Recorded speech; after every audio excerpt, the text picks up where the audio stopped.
Hey, Spencer. I think I understand what you're asking me about. Um, but if not, then, just disregard what I'm about to say. But when you have a matrix, there are three basic row operations you can do. You can interchange rows, you can multiply a row by any number, and you can add two rows together. So if I've got this matrix up here, and what I want to get is a matrix with ones on the diagonal and zeros everywhere else. Okay, or at least zeros down below the diagonal. Okay, so what I'm going to do with this matrix up here is I'm going to switch the first and the second rows. First and third rows, excuse me, the first and third row. So that way I have a 1, a 1, a negative 10. Keep the second row the same, and then make that third row, okay, the row that starts with a 3. That way I have a 1 in this first row, first column. I call that my pivot element. Because it's a 1, I can now do my second and third row operations. I want to get rid of this term right here. I want it to be a 0. So what I'm going to do is multiply my first row by a negative 1 and a positive 1. And add it to the second row, okay? I'm not actually going to change the first row, okay?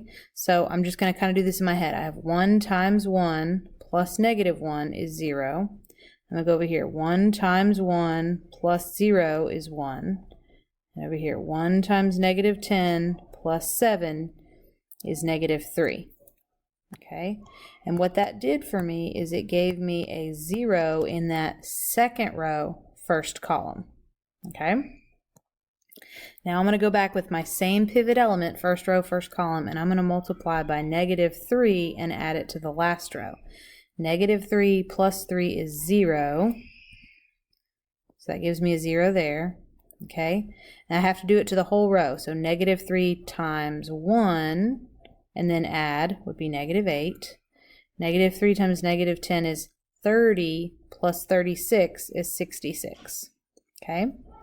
Once you've got this whole row, or column, your first column correct with the 1 and zeros below it, then you move over.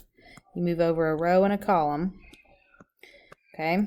And I try to change this to a 1, but it already is. So I'm going to multiply it by 8 and add it to the row right below it. I have to do that for everything in that row. So I've got 8 times 0 plus 0 is 0. 8 times 1 plus negative 8 is 0. 8 times negative 3 is negative 24. And then I add it to the 66 right below and I get 42. Okay.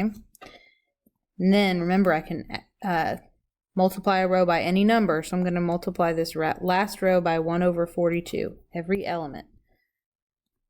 Okay, so I have 1, 1, negative 10, 0, 1, negative 3. 0 times 1 over 42 is 0.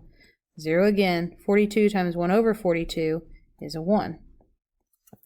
I do all the same row operations, but I go up now. So I use this is now my pivot element, and I'm going to work my way up. So I'm going to multiply by 3 and add to the row right above it.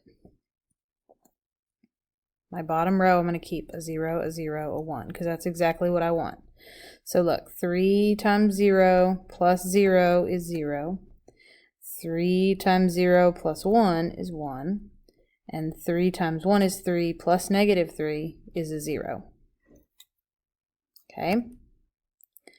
Now I'm going to use my same pivot element. I'm going to multiply this row by 10 and add it to the first row. So 10 times 0 is 0, plus 1 is 1. 10 times 0 is 0, plus 1 is 1. 10 times 1 is 10, plus negative 10 is 0. Okay? Almost there. I only have to get rid of this right now. Okay? So what I do there is I multiply this second row by a negative 1 and add it to the first row. So I have 0, 0, 1 on the bottom, 0, 1, 0 in the middle, 0, 1, 0, 0 on top. Okay, I hope that helps. I hope that makes sense. If it doesn't, feel free to send me another email. I'll be happy to talk to you about it. Have a great day. Bye-bye.